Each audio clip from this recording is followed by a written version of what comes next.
A spring mass system performs SHM if the mass is doubled keeping amplitude same then the total energy of SHM will become.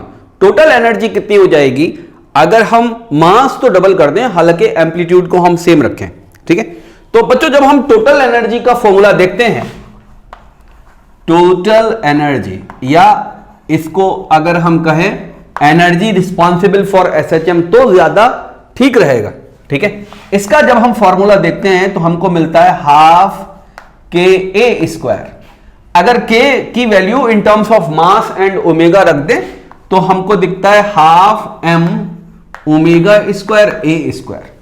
तो ऐसे करके हमको दो फॉर्मूले मिलते हैं टोटल एनर्जी के. इस फॉर्मूले के अंदर मास आ ही नहीं रहा, इस फॉर्मूले के अंदर मास आ रहा है.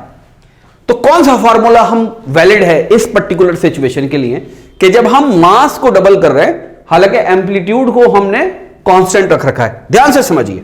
देखिए ओमेगा स्क्वायर किसके बराबर होता है, वो बराबर होता है के बाई एम के. तो कौन सी चीज किस पे डिपेंड कर रही है, अगर ये बात आप समझ जाएंगे तो आप इस सवाल को आराम से कर देंगे. देखिए के की वैल्यू इंडिपेंडेंट है ओमेगा से भी और एम पर भी. K is the constant of the spring. Mass हो या ना हो, एसएचएम कर रहा हो या ना कर रहा हो, के एग्जिस्ट करेगा. बात क्लियर है.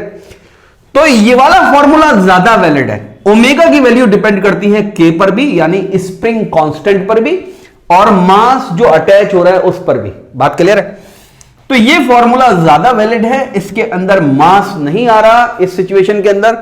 तो हम ये कहेंगे कि total energy is independent on मास. बात समझ में?